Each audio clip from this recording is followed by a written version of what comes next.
Hi guys, எல்லாருக்கும் வணக்கம். இன்னைக்கு அஜி ரிவீல்ஸில் மிடில் கிளாஸ் மேட்டனி அப்படிங்கிற டாப்பிக்கில் மெட்ராஸ் மேட்டனி படத்தை பற்றி நாம் டிஸ்கஷன் பண்ண போகிறோம், நான் என்னோடய ஒய்ஃபும். ஸோ உங்களோட ஒரு சில விஷயங்கள் பகிர்ந்துக்கலாம் அப்படின்னு சொல்லிட்டு தான். நிறைய பேர் இந்த படத்தை தேட்டரில் போய் பார்த்துருப்பீங்க. எங்களுக்கு தேட்டரில் பார்க்குற சான்ஸ் மிஸ் ஆயிடுச்சு. ஸோ அமேசான் ப்ரைமில் ஸ்ட்ரீம் ஆகிட்டு இருக்க அந்த ஒரு சமயத்தில் இந்த படத்தை எந்தவித ஒரு என்ன சொல்கிறது, படம் வந்திருக்கு பார்த்தே ஆகணும் அப்படின்னு சொல்லிட்டு சடனாக போய் பார்த்தா தான் இந்த ஒரு படம். இப்போ பார்க்கலாம் அப்போ பார்க்கலாம் தள்ளி வைக்காமல் வந்துருச்சு, உடனே பார்த்துடலாம் அப்படி ஒரு ஈர்ப்பு இந்த படம் மேலே இருந்துச்சு. ஏன்னா நிறைய பேர் நல்லா இருக்குன்னு சொல்லியிருந்தாங்க. அதே தாண்டி ட்ரெய்லர் பார்க்கும்போது something is there in this film அப்படின்ற மாதிரியான ஒரு தாட்டு தான். ஸோ இந்த படம் அது எடுத்த விதம் எப்படி இருந்துச்சு அப்படின்னா, மெட்ராஸ் மேட்டினி அப்படிங்கிறதுக்கு பேர் வச்ச மாதிரி ஸ்டார்டிங்கில் ஒரு கதையாசிரியர் இருக்கார். அவர் மிடில் கிளாஸ் ஃபேமிலி பற்றி ஒரு கதை சொல்லுங்கள் அப்படின்னு சொன்னப்போ, ஒரு போரிங்கான லைஃபு அவங்கள பற்றி சொல்கிறதுக்கு என்ன இருக்குது அப்படின்னு சொல்லிட்டு ஒரு கதையை சொல்ல ஆரம்பிக்கிறாரு. ஸோ இந்த ஒரு மிடில் கிளாஸை இன்ட்ரோ பண்ணுறாங்க நமக்கு. ஸோ அந்த வகையில் அந்த ஒரு ஜேர்னி எப்படி இருந்துச்சு, ஒரு மிடில் கிளாஸ் ஃபேமிலியோட life, day to day life எந்த மாதிரிலாம் இருந்துச்சுங்கிறத அழகாக இந்த படத்தோட ஸ்டார்டிங்லேருந்து எண்டு வரைக்குமே சொல்லியிருக்காங்க. பட் மொத்த ஒரு லைஃப் ஸ்டோரியும் சொல்லிட முடியாது. ஒரு குறிப்பிட்ட காலகட்டத்திலேருந்து ஒரு குறிப்பிட்ட காலகட்டம் வரைக்கும் சொல்லியிருக்காங்க. அதை சொன்ன விதம் எனக்கு ரொம்ப பிடிச்சிருந்தது. மொத்தமாக ஒரு ஃபேமிலியை பற்றி சொல்லாமல் அதுக்குள்ளே இருக்கிற அந்த 4 பேரை தனித்தனியாக சொன்னது மட்டும் இல்லாமல் அவங்களோட பாட்டியும் சேர்த்து சொன்னது இன்னும் சூப்பராக இருந்துச்சு. ஸோ என்னோடய பெர்ஸ்பெக்டிவ் இந்த ஒரு படத்தை பொறுத்த வரைக்கும் நிறையா கனெக்ட் பண்ணிக்க முடிஞ்சிச்சு. ஸோ என்னோடய லைஃப்பில் நிறைய விஷயங்களில் எனக்குன்னு இல்லை, நிறையா மிடில் கிளாஸ் ஃபேமிலிஸ்னால கனெக்ட் பண்ணிக்க முடியும். ஸோ மிடில் கிளாஸ் அப்படின்னு சொல்லும்போது யார் மிடில் கிளாஸ் அப்படிங்கிற இந்த படத்தை பார்த்து தெரிஞ்சுக்கோங்க. நிறைய பேர் கிட்டத்தட்ட 2 கோடிக்கு கார் வாங்கி வச்சுட்டு நாங்கள் மிடில் கிளாஸ்ன்னு சொல்லிட்டு இருக்காங்க. அது அப்படி கிடையாது. Middle class is something else. So இந்த படத்தில் நிறையா எந்த அளவுக்கு சிரிக்கிற விஷயங்கள் இருக்கோ, அதளவுக்கு சோகமான விஷயங்கள் இருக்கோ. அதை தாண்டி என்னோடய ஒய்ஃப் ஒரு போஸ்ட் போட்டிருந்தாங்க, லாவெண்டர் லைன்ஸ் அப்படின்னு சொல்லிட்டு அவங்களோட இன்ஸ்டாகிராம் பேஜ் இருக்குது. அதில் கில்ட் அப்படிங்கிற விஷயத்தை அழகாக மென்ஷன் பண்ணியிருந்தாங்க. அந்த பாயிண்ட் ஆஃப் வியூ எனக்கு ரொம்ப பிடிச்சிருந்தது. அந்த கில்ட் அப்படிங்கிறது அது எல்லாருக்குள்ளேயும் இருக்கிற ஒரு கில்ட்டு தான். பட் யாரும் அதை அவ்வளோ சீக்கிரமாக அக்செப்ட் பண்ணிக்க மாட்டோம். எக்ஸாம்பிளுக்கு சொல்லணுன்னா, ஒரு மிடில் கிளாஸ் ஃபேமிலியில் இருக்கிற ஒரு அப்பா அவனோட பையனுக்கோ இல்லை பொண்ணுக்கோ அவ்வளோ விஷயங்கள் அவரால் பண்ணியிருக்க முடியாது. பட் அந்த கேரக்டர் எப்படி ஜஸ்டிஃபை பண்ணுறாங்க அப்படின்னா, கிளைமேக்ஸில் அவனால் முன்னேற முடியாதுன்னு தெரிஞ்சும் அடுத்த தலைமுறை அது அவனை மாதிரி ஆகிடக்கூடாதுங்கிறதுக்காக டெய்லியும் காலையில் எணிச்சதுலேருந்து சாயந்தரம் வரைக்கும் ஒரு ஓட்டம் இருக்குது. பட் ஆனால் அந்த வாழ்க்கை எங்கேயுமே முன்னேறல. கிட்டத்தட்ட ஒரு 30 வருஷம் 40 வருஷம் வாழ்ந்த வாழ்க்கை ஒரு குட்டையில் ஒரு மட்டை மாதிரி தான் இருக்குது. அது எங்கேயுமே முன்னேறல. பட் ஸ்டில் அந்த குட்டையிலேருந்து வெளியே வந்த ஒரு என்ன வச்சுக்கலாம், ஒரு தவளைன்னு வச்சுக்கலாம். அது பெருசாக வேறு இடத்துக்கு போகிற மாதிரி அந்த ஒரு அப்பா அந்த குடும்பத்தை பார்த்துக்கிறாரு. அந்த இடத்துல அந்த பையனுக்கு என்ன பிரச்சனையாக இருக்குது அப்படின்னா, அவங்க அப்பா அவனுக்கு நீ எதுவுமே பண்ணல அப்படின்ற மாதிரி ஒரு பிரச்சனை இருக்குது. இது எல்லா பக்கம் இருக்குது. அந்த பையனாக இருக்கட்டும், ஒரு பொண்ணாக இருக்கட்டும், அது இருக்குது. அவங்க அப்பா மேலே ஒரு கோவம் இருக்குது. ஒரு சில சமயங்களில் அவங்க உட்காந்து யோசிக்கும் போது அப்பா நம்மளுக்காக எவ்வளோ பண்ணியிருக்காரு அப்படிங்கிற விஷயமும் தெரிய வரும். அது தெரிய வரும்போது இந்த கோவத்துக்கு உண்டான கில்ட் அந்த இடத்துல இருக்குது. ஸோ இந்த கில்ட் அப்படிங்கிற விஷயத்த நான் சொல்கிறத விட நீங்கள் சொன்னால் நல்லாயிருக்கும். What is that guilt that you are seen in this movie? What is that actually? ஆனால் எனக்கு தெரிஞ்ச அந்த 4 பேருக்குள்ளேயுமே அந்த ஒரு கில்ட் இருக்கும்னு நினைக்கிறேன். ஒரு ஃபேமிலின்னு எடுத்துக்கிட்டால் அந்த 4 பேர் 3 பேர் இருக்காங்க அப்படின்னா எல்லாருக்குள்ளேயுமே ஒரு கில்ட் இருக்கும்னு நினைக்கிறேன். இந்த படத்தில் லைக் அவங்க அப்பாவுக்கும் இருக்குது, பசங்களுக்கு ஒன்றும் பண்ண முடியல, லைக் அவங்க ஆசைப்பட்டதை நமக்கு டக்குன்னு பண்ண முடியல அப்படின்னு அந்த பையனுக்கும் இருக்குது, அந்த பொண்ணுக்கும் இருக்குது. அது வெவ்வேறு விதமாக சைலண்ட்டாக அதை காட்டியிருக்காங்க. எனக்கு தெரிஞ்சு அது எல்லா ஃபேமிலிலையும் இருக்குன்னு தான் நம்புகிறேன். பட் யாருமே அதை பற்றி பேச மாட்டாங்க. அதனால தான் சைலண்ட் கில்ட். இப்போ அது பேசிட்டு அது மேபி அது கடந்து போயிடுவோமோ என்னமோ. கரெக்ட் தான். இப்போ இந்த படத்தை பொறுத்த வரைக்கும் ஒரு கேரக்டராக போயிடலாம். எனக்கு மெயினாக அந்த பாட்டி கேரக்டரை பற்றி பேசியாகணும். அவங்கள பார்க்கும்போது என்னோடய பாட்டியை பார்த்த மாதிரியே இருந்துச்சு. லிட்ரலாக அது அப்படியே இருந்தாங்க. மேபி அந்த உருவ அமைப்பு எப்படி ஒரு பாட்டி பிடிச்சாங்கன்னு தெரியல. ஏன்னா நம்ம ரெகுலராக படங்களில் பார்க்குற அந்த ஒரு பாட்டி இவங்க கிடையாது. இவங்க யூஸ்வலாக நம்ம வீட்டில் இருக்கிற ஒரு பாட்டி மாதிரி தான் தெரிஞ்சாங்க. ஒரு சிம்பிளான விஷயந்தான் அவங்க பேத்திக்கு பண்ணுற ஒரு சிம்பிளான விஷயம் என்னவாக இருக்குன்னா, அந்த எல்லா பாட்டிக்கும் ஃபேவரட்டாக ஒரு பேரனோ பேத்தியோ இருப்பாங்க. அவங்களுக்கு மட்டும் கொஞ்சம் எக்ஸ்ட்ரா ஸ்பெஷலாக பார்த்துப்பாங்க ஒரு சில விஷயங்கள். அந்த மாதிரி விஷயங்கள்லாம் இப்போது இந்த காலகட்டத்தில் எவ்வளோ பேர் அனுபவிக்கிறாங்க. இப்போ ஒரு ஜென்ரேஷன் எவ்வளோ ஜென்சியோ இல்லை என்னமோ சொல்லிட்டுருக்காங்க. அவங்களுக்கால எல்லாம் அனுபவிக்கிறாங்களா அப்படின்ற கேட்டால் அது கேள்விக்குறி தான். ஸோ அந்த மாதிரியான விஷயங்களும் ஒரு ஜென்ரேஷனை இல்லை இன்னும் 2 ஜென்ரேஷனை தாண்டி அவங்கெல்லாம் மிஸ் பண்ண போகிறாங்கன்றது தான் ஒரு கொடுமையான விஷயம். இதெல்லாம் இந்த மாதிரி படங்களில் பார்த்தா உண்டு. பட் இன்னும் சோகமான விஷயம்னா, இந்த மாதிரி படங்கள் எடுக்கும்போது அது அவங்களால உணரவே முடியாது. ஈவன் ஒரு சில பசங்க இப்போ போய் இந்த படம் பார்த்தா அந்த மாதிரியான சீன் சீக்வன்சஸ் என்னங்கிறது அவங்களால உணரவே முடியாதுங்கிறது ஒரு வருத்தமான விஷயம். ஸோ அந்த பாட்டி கேரக்டரை பற்றி ஒரு சில வார்த்தைகள்.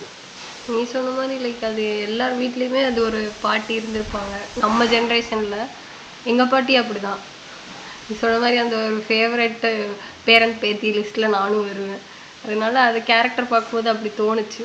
இதில் வந்து அழகாக காட்டியிருப்பாங்க. அது ஒரு தேங்காய் பிஸ்கெட் வச்சு நல்லா இருந்தது. அது ஒரு மாதிரி நாஸ்டாலஜிக்காக இருந்தது. நம்மளுக்கு வந்து ஒவ்வொரு நமக்கும் ரிப்பீட்டேட்டிவாக அந்த மாதிரி ஏதோ கிடச்சிருக்குல்ல, அது அப்படியே போய் ட்ராவல் பண்ணிட்டு அந்த மாதிரி இருந்தது.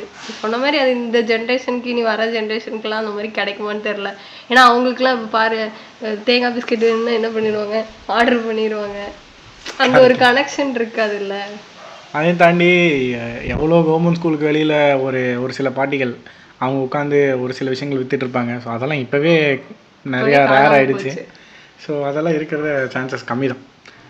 வீட்டில் இருக்கிற பாட்டியாக இருக்கட்டும், இல்லை நம்ம பார்க்குற பாட்டிகளாக இருக்கட்டும். ஆமாம், நம்மளாம் பாட்டி தாத்தா ஆகும்போது நம்மளாம் இவ்வளோ எஃபோர்ட் போடுவோமான்னு தெரியாது இல்லை. முதல்ல அந்த ஏஜ் வரைக்கும் இருப்போமான்றதே இங்கே பெரிய கொஷின் தான். கரெக்ட். அடுத்ததான் இந்த படத்தில் வர அம்மா. ஸோ அந்த ஒரு கேரக்டர் பார்க்கும்போது எனக்கு தோணுன விஷயம்னா, நான் ஏதோ ஒரு படத்தில் கேட்டேன். படத்துலேயே யூடியூப் வீடியோ எனக்கு சரியாக தெரில. ஒரு வீட்டில் ஒரு அம்மா டெய்லியும் காலைல தோசை ஊற்றி தராங்க. ஒரு 10-20 நாளாக தோசை ஊற்றுறாங்க, இல்லை 10 வருஷமாக தோசை ஊற்றிட்டே இருக்காங்க. இவன் ஏதோ தனியாக வந்துட்டு அவன் தோசை ஊற்றும்போது தான், ஒரு தோசை ஊற்றுறது இவ்வளோ கஷ்டமா, நம்ம அம்மா டெய்லியுமே பண்ணிட்டுருக்காங்க, நம்ம அதை பெருசாகவே எடுத்துக்கலையே அப்படின்னு சொல்லிட்டு யோசிப்போம். அதே மாதிரி இந்த கதையில் வர அந்த அம்மா தான் என்ன சொல்கிறது, ஒரு 90 to 95% நான் ஒர்க்கிங் மிடில் கிளாஸ் ஃபேமிலியில் இருக்கிற ஒரு அம்மா. அவங்களோட லைஃப் எப்படிங்கிறத ஒரு செட் ஆஃப் 5 minutes சீக்வன்ஸில் காமிச்சிருப்பாங்க. ஒரு லூப் தான் அது. எப்படி சொல்கிறது, அப்படிப்பட்ட ஒரு வாழ்க்கை இப்போது ஒரு செட் ஆஃப் பீப்புள் இருக்காங்க. அம்மானு இல்லை, ஒரு பொண்ணு இல்லை, ஒரு பையன் இல்லை இருக்காங்க. அவங்கனால ஒரு நாளில் ஒரு விஷயத்த வந்துட்டு ஒரு நாளில் இருக்கிற அவங்களோட ரொட்டீனை பண்ணுறதுக்கே கஷ்டமாக இருக்குது. நேற்றுக்கு தான் இதை பண்ணியாச்சு, நீ வேறு எதாவது பண்ணலாம் அப்படிங்கிற மாதிரி மைண்ட் செட்டில் இருக்கும் பட்சத்தில் இப்படிப்பட்ட அம்மாக்கள் இன்னும் இருக்க தான் செய்கிறாங்க. பட் அதுதான் மறுபடியும் அதே பாயிண்ட் தான். இதுக்கப்புறம் இருக்கிறது கஷ்டம் தான். இன்னும் இருக்க தான் செய்கிறாங்க. பட் எல்லாத்தையும் இழந்துட்டு தான் குடும்பத்துக்காக அவங்களுக்கும் ஒரு டயலாக் வச்சுருப்பாங்க. நான் பட்ட கஷ்டம் நீ பற்றக்கூடாது. ஒரு வேளை உன்னோட ஹஸ்பண்ட் வந்து தப்பான இருந்தாலும் விட்டுட்டு போ, நீ தனியாக வாழு அப்படின்னு மாதிரி சொல்லியிருப்பாங்க. நம்ம பார்த்த அம்மாக்களும் அப்படி தான். இப்போ அவங்களுக்கான ஆசா பாசங்கள்லாம் இருக்குமான்னு கேட்டால் கண்டிப்பாக இருக்கும். பட் அவங்க அதை வெளிக்காட்டினது கிடையாது. அதை யார்கிட்ட வேணால் அவங்களோட ஹஸ்பண்ட்டை சொல்லலாம், இல்லை பசங்கள்கிட்ட சொல்லலாம். பட் ஆனாலுமே அவங்க சொல்லாமையே நிறைய பேர் சைலண்ட்லேயே வாழ்க்கை வாழ்ந்து முடிக்கவே செஞ்சுருக்காங்க. சில பசங்க கேட்குறாங்களான்னா, ஒரு சில பசங்கள் கேட்குறாங்க, ஒரு சில பசங்க கேட்குறது கூட கிடையாது. அந்த அப்பாவுக்கும் வந்துட்டு தன்னோட பசங்களை பார்த்துக்கணும், அவங்க முன்னாடி போகணுங்கிற ஐடியாவில் இருக்குமே தவிர, தன்னோட மனைவிக்கு என்ன தேவை அப்படிங்கிற அந்த கேள்வி வந்து ஆட்டோமேட்டிக்காக வராமே போயிடுது. பட் ஆனால் இந்த படத்தில் சொல்லியிருப்பாங்க, அவர் வந்து எனக்கு எந்த குறை வச்சதில்லை அப்படின்னு சொல்லிட்டு. பட் அது எனக்கு ஜஸ்டிஃபையாக படலை. அது அதை அந்த இடத்துல வைக்கணுமேனு வச்ச மாதிரி தான் இருந்துச்சு. ஏன்னா அப்படி தான் இருக்காங்க. ஏன்னா அவங்க எந்த இடத்துலையுமே அப்பா விட்டு கொடுக்க போகிறதில்ல, அவங்க வீட்டுக்காரரை விட்டு கொடுக்க போகிறதில்ல. அவங்களுக்கு தெரியும் இட்ஸ் நாட் தட் அவர் வந்துட்டு ஜாலியாக ஊர் சுற்றிட்டு அவங்கள பார்த்துக்காம அப்படின்லாம் கிடையாது. பட் சொன்ன மாதிரி அது எல்லா வீட்லேயுமே எல்லா அப்பாக்களுமே ஒரு மாதிரி ஒரு சாக்ரிஃபைஸ், ஒரு அட்ஜஸ்ட்மெண்ட், ஒரு குடும்பத்துக்கான தேவைக்கான சாக்ரிஃபைஸ்ன்ற பாயிண்ட் அவங்களுக்கு சாக்ரிஃபைஸ்னே தெரியாது. அதுதான் வந்து சூப்பரான விஷயம். இங்கே ஒரு சிலர் வந்துட்டு ஒரு சின்ன விஷயத்த பண்ணிட்டு நான் உனக்காக சாக்ரிஃபைஸ் பண்ணிட்டேன் போடாடி அப்படின்னு தான் இருக்கும்.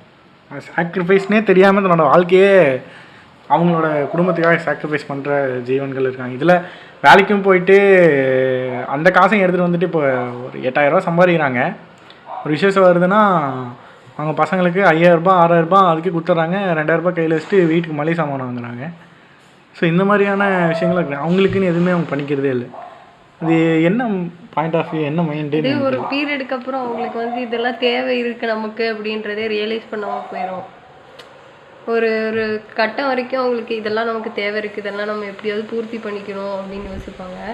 ஒரு கட்டத்துக்கு மேலே அந்த என்ன சொல்கிறது, அந்த தேவைகள் அந்த ஆசைகள் எல்லாம் அப்படியே மறைஞ்சு போயிடும். அதுதான் உண்மை.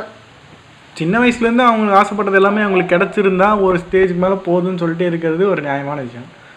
எதுவுமே பார்க்காத ஒருத்தாங்க அவங்களுக்கு இதெல்லாம் பண்ணணும்னு இருந்துமே அது எல்லாத்தையும் தள்ளி வச்சுட்டு இந்த ரொட்டீனுக்குள்ளே எப்படி சிக்கிறாங்க, இல்லை எப்படி அவங்களால முடியுதுன்றது தான் எனக்கு. அது அப்படித்தான், அவ்வளோதான். அது அப்படித்தான்.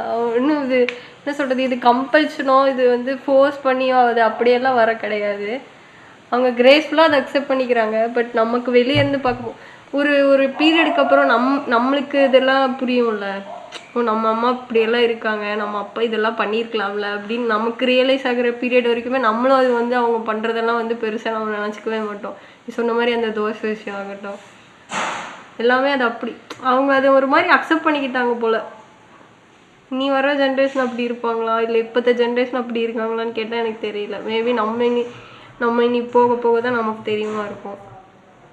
அது ஒரு மாதிரி அவங்க ஒரு மோனட்டானஸான ஒரு ஒரு சுச்சுவேஷனுக்குள்ளே அப்படியே இருந்துடுறாங்க. ஒரு லூப்பில் நம்ம சொல்லுவோம்ல இதெல்லாம் நம்ம லூப்பில் பண்ணிட்டுருக்கோம் போர் அடிக்குது அப்படின்னு. அது அவங்களுக்கு அப்படிலாம் இருக்காது போல். ஆனால் நோட் பண்ணியிருக்கியா நம்ம வீட்டில் அம்மாக்கெல்லாம் வந்து சும்மா இருக்கவே மாட்டாங்க. நம்ம ஏதோ ஒரு விஷயம் பண்ணிட்டே இருப்போம்.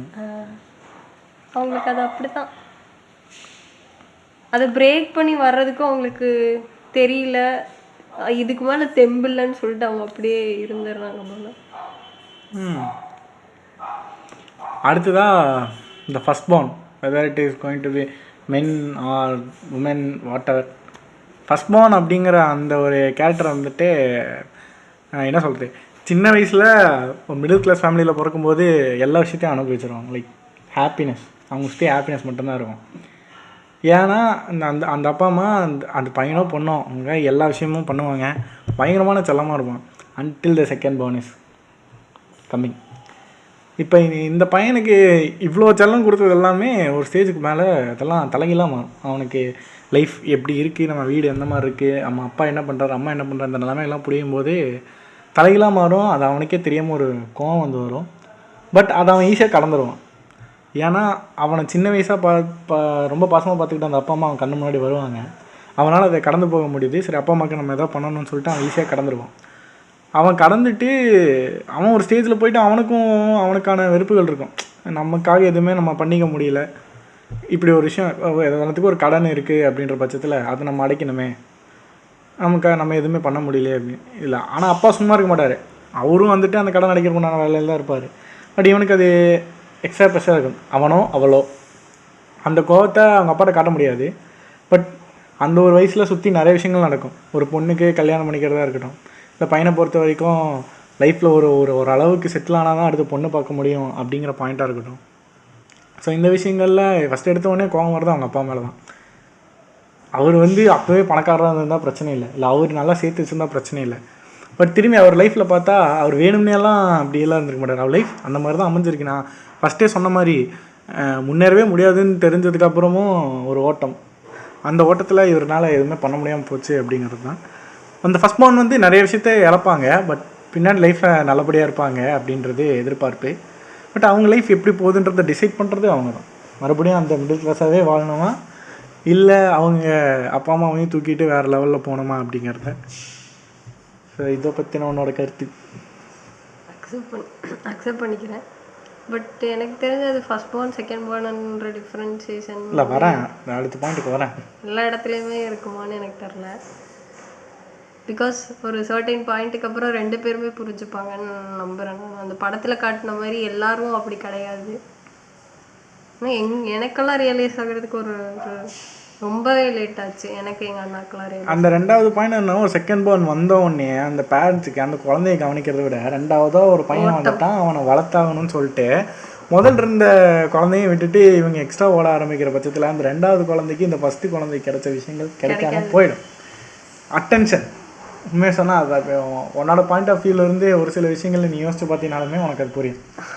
அதுதான் ரீசனாக இருக்கும். என்னோடய சைட்லேருந்து பார்க்கும்போது அதுதான் ரீசனாக இருக்கும். செகண்ட் பார்ன் வந்துட்டு சிம்பிளாக கம்ப்ளைண்ட் பண்ணுறான். ஃபஸ்ட் பார்ன் யோசிப்பான், லைக் எப்படி சொல்கிறது, அவனுக்கு தெரியும். பட் ஆனாலுமே ஒரு கோவம் இருக்கும். ஆனாலுமே அது நியாயமான விஷயம் தானே அப்படின்னு சொல்லிட்டு அக்செப்ட் பண்ணிக்கிறோட மனநிலை இருக்கும். செகண்ட் பார்னுக்கு அது வந்து ஸ்டார்டிங்கில் இருக்கவே இருக்காது. ஏன்னா அவனுக்கு குட்டி வயசில் அவங்க வந்துட்டு ஒன்று என்னதான் அதாவது பாசம் காட்டி தான் வளர்த்திருப்பாங்க. பட் அவன் திரும்ப அவனுக்கான விஷயங்களை கேட்கும்போது அவங்க நோன்னு சொல்லி வர்றதை வந்துட்டு அவனால் ஒத்துக்க முடியாது. ஸோ அந்த ஒரு காண்டெல்லாம் கொண்டு வந்து இந்த இடத்துல காட்டிகிட்டு இருப்பான். அதுக்கப்புறம் அவன் புரிஞ்சுக்கிறதுக்கும் டைம் ஆகும். அவனுக்கு யார் வந்து பெருசாக தெரியுவானா அவனுக்கு முன்னாடி இருக்கும். அது பையனோ அக்காவோ அண்ணாவோ அவங்க தான் பெருசாக தெரியுவாங்க. ஏன் அவங்க நல்லபடியாக வேலைக்கு போகிறாங்க, சம்பாதிக்காங்க, நம்ம அப்பா அதை பண்ணாங்க. பட் அவங்க நல்லபடியாக வேலைக்கு போகிறாங்க சம்பாதிக்காத காரணங்கிற அவங்க அப்பாங்கிறதே அவனுக்கு ரியலைஸ் ஆகாது. ஸோ அது ஒரு பாயிண்ட்டு இருக்குது. So either it is first born or second born, middle class or always middle class. இங்கே இன்னும் நிறைய விஷயம் என்னென்னா, ஒரு அப்பவுமே வந்துட்டு ஒரு மிடில் கிளாஸில் பிறந்து இது பண்ணாலுமே ஒரு ஆர்டினரியான லைஃப்பை தான் வந்து வாழ முடியும். Unless there is a jackpot or something you to figure. அப்படி ஒரு அவுட் ஆஃப் த பாக்ஸ் யோசிக்கிறதுக்கு யாராச்சும் ஒருத்தராச்சும் சாக்ரிஃபைஸ் பண்ணியாங்க. அப்படி கிடையாது. இந்த படத்துல ஆகட்டும், எல்லா 90% மிடில் கிளாஸ்ல ஆகட்டும், அவங்க என்னதான் கஷ்டப்பட்டாலும் எஜுகேஷன்றது வந்து நெக்ஸ்ட் ஜென்ரேஷனுக்கு எப்படி கொடுத்துட்றாங்க. எனக்கு தெரிஞ்சு அதை ரியலைஸ் பண்ணாலே அது என்ன சொல்றது, நம்ம நீ சொல்ற மாதிரி அப்பா மேல இருக்க வெறுப்பு. நான் வந்து எஜுகேஷனை பற்றி பேசல. I agree with your point. Out of the box ஒரு விஷயம் பண்ணணும். ஸ்போர்ட்ஸில் போகணும், இல்லை ஏதாச்சும் போனோன்னா 2 பேர்த்துக்குமே ஆசை இருந்தால் 2 பேர்னாலையும் பண்ண முடியுமா அப்படிங்கிற கேள்விக்கு பதில் யாராச்சும் ஒருத்தர் சாக்ரிஃபைஸ் பண்ணணும்னு சொல்கிறேன். அதை தான் நான் சொல்ல வரேன். எஜுகேஷன் இம்பார்ட்டன்ட் தான், அதை தான் சொல்கிறேன். ஆர்டினரி லைஃப்ன்றது என்னது? ஆர்டினரினா யூஸ்வலான ஒரு கட்டமைப்பு. இந்த உலகத்தில் இப்போ ஒரு கட்டமைப்பு இருக்குல்ல. நீ படித்து முடித்தோடனே ஒரு ஐடி கம்பெனியில் வேலைக்கு போவேன், இல்லை நார்மலான வேலைக்கு போவேன், ஏதோ ஒன்று பண்ணுவேன், சம்பாதிப்பேன், அதே மாதிரி உன் லைஃப்பை வாழுவேன், கடனெல்லாம் அடைச்சிருவேன். பட் திரும்பி பார்த்தீங்கன்னா நீ எக்ஸ்ட்ரானரியான ஒரு லைஃப் வாழ்ந்துருக்கியா? யூஸ்வலான லைஃப் வச்சு உனக்கு பார்த்து திருப்பி பேரண்ட்ஸ் போயிருக்கேன்னு கேட்டால் அது முடியாது. பட் நீ பெரியவனாக இருந்து உன் தம்பிக்கு சப்போர்ட் பண்ணியிருந்தீங்கன்னா அவன் அந்த மாதிரி போகலாம். இல்லைன்னா உன் தம்பி வேலைக்கு போயிட்டு உனக்கு சப்போர்ட் பண்ணியிருந்தானா நீ அந்த மாதிரி ஆகலாம். ஸோ அந்த மாதிரி அந்த சிப்ளிங்ஸில் யாரோ ஒருத்தர் ஒரு சாக்ரிஃபைஸ் இருக்கும். அப்படி 2 பேருமே சக்ஸஸ் ஆகணும்னா கண்டிப்பாக அவங்க அப்பா அது மாதிரி எக்ஸ்ட்ரானரியாக மிடில் கிளாஸ்லேருந்து உடச்சி ஏதோ ஒரு விஷயம் பண்ணியிருந்துருக்கணும். ஸோ இந்த மாதிரி ஏதோ ஒரு இடத்துல அந்த ஒரு விஷயம் இருக்க தான் செய்யுது. அதை தான் சொல்ல வரேன். நீ சொல்கிற மாதிரி எஜுகேஷன் இம்பார்ட்டண்ட். ஓவராலாக அந்த ஒரு படம்ன்றது ரொம்ப எமோஷ்னல் ரைடாக இருந்தது. நிறைய விஷயங்களை வந்து நாஸ்டாலஜிக்காக ஞாபகப்படுத்துச்சு. எனக்கு பர்சனலாக அந்த படம் ரொம்ப பிடிச்சிருந்தது. மெயினாக அந்த சேஞ்ச் ஓவர், அந்த டைலாக் நீயே சொல்லு. What a boring life to middle class, what a boring life to middle class, what an adventure. அது அந்த ஜேர்னி அதோட நல்லா இருந்தது. எனக்கு இந்த படத்தை பற்றின கருத்துக்கள் எதுவும் வேறு ஏதாச்சும் ஆட் பண்ணுவோம். பர்சனலாக கனெக்ட் ஆச்சு. அவ்வளோதான். ஸோ எனக்கு தெரிஞ்சு உங்களை நிறைய பேத்துக்கு இந்த படம் கண்டிப்பாக பர்சனலாக கனெக்ட் ஆகிருக்கும். ஸோ நீங்கள் இந்த படத்தை எவ்வளோ என்ஜாய் பண்ணீங்க அப்படிங்கிற கருத்துக்களையும் அண்ட் உங்களோட நாஸ்டாலஜிக்கான மூமெண்ட்ஸுகளையும் வந்து கமெண்ட் செக்ஷனில் மென்ஷன் பண்ணுங்கள். மீண்டும் ஒரு சில நல்ல படங்கள் அண்ட் வேறு ஒரு சில கதைகளுடன் நான் உங்களை சந்திக்கிறேன். This is Ajith signing off. Have a good second and hope the best to happen.